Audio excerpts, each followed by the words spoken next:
Magandang araw po sa inyo. Ito ang guided by my angel. At ang ating reading ngayon is love reading for March para sa mga Sagittarius. So, pipili tayong 3 card which is mean I love you. So, 3 card spread po tayo ngayon. Yung I is meaning is ikaw. Yung nararamdaman within your relationship. Love is kayong dalawa. And yung you is yung partner mo kung ano nararamdaman niya sa'yo ngayon or kung ano siya sa relationship ninyo ngayon.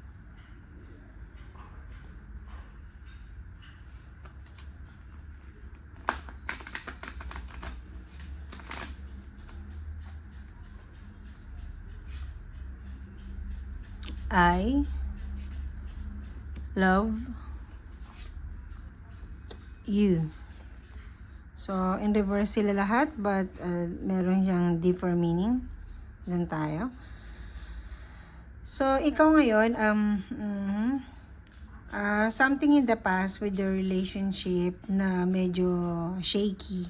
But ngayon, medyo emotional stable ka na. At mukhang sa partner mo ngayon, doon mo nakita yung secured ka kahit papaano na kung bumagsak ka man ngayon sa ibang bagay o sa problema sa buhay, masasandalan mo siya. And medyo hindi ka takot ngayon sa relasyon. Siguro dahil nga nung before relationship mo is hindi naging maganda. So, alam mo na kung ano hinahanap hinahanap mong relasyon. And between you two naman is overcalculated nyo nga lang yung relasyon ninyong dalawa ngayon.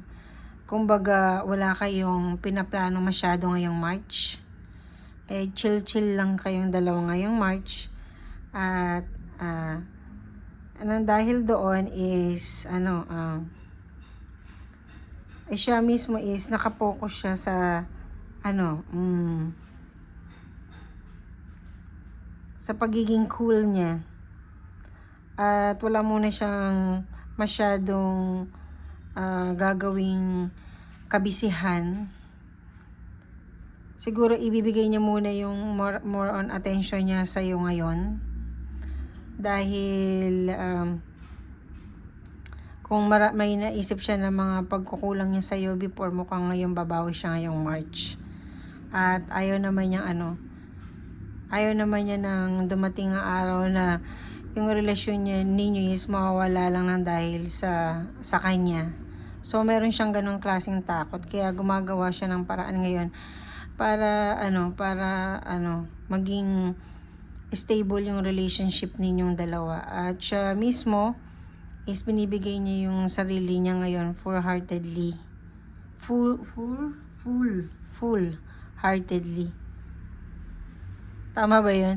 So, yung binibigay niya yung kanyang buong attention niya ngayon sa iyo ngayong March para makabawi siya kung ano man yung dapat niyang bawiin. And gagawin niya yun verbally and more into action. Ganun niya yun gagawin sa'yo. But ikaw, medyo yung puso mo ngayon is stable lang. Ayaw mo nang masyadong maraming gulong ngayong March sa inyong relasyon. At nakakapagod kung ganun yun, diba? So, kung single ka naman, is napagod ang puso mo dati. At ayaw mo muna sigurong makipag-commit ngayong March in any deep romance na with the opposite sex. At ayaw mo munang ito ng sarili mo sa ganun, sa ibang bagay na lang. Kasi ayaw mong calculate na naman yung relasyon na bagong darating sa'yo in the future. So, ngayon is gusto mo munang relationship with yourself. Ayaw mo muna ng magulong buhay. Dahil nakakahinga-hinga ka na. So, para mas mapabuti inyong relationship ngayong March, mga Sagittarius. So, buno tayo ng isang card, spell card. Kung gagawin mo, hindi mo gagawin, it's okay. Pero kung mas gusto mong ma-improve, try mo lang, wala namang mawawala. It's a moon spell.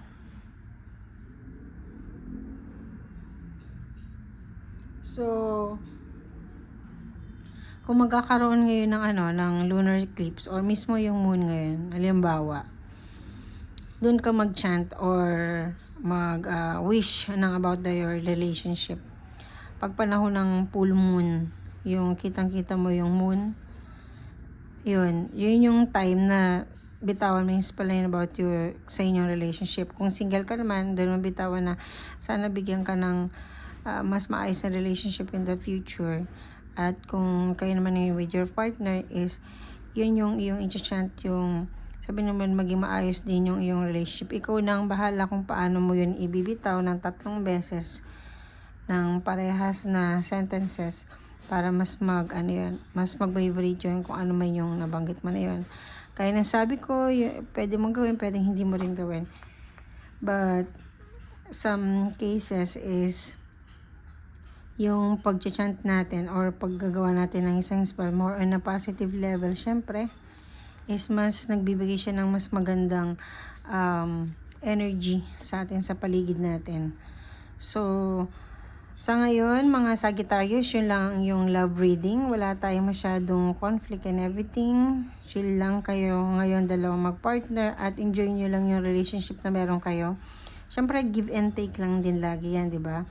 And alamin ninyo yung emotion ng bawat isa para walang magtatampo. So, yun lang ating love reading sa inyo. Sagittarius, maraming salamat. I'm sorry. Maraming salamat and God bless.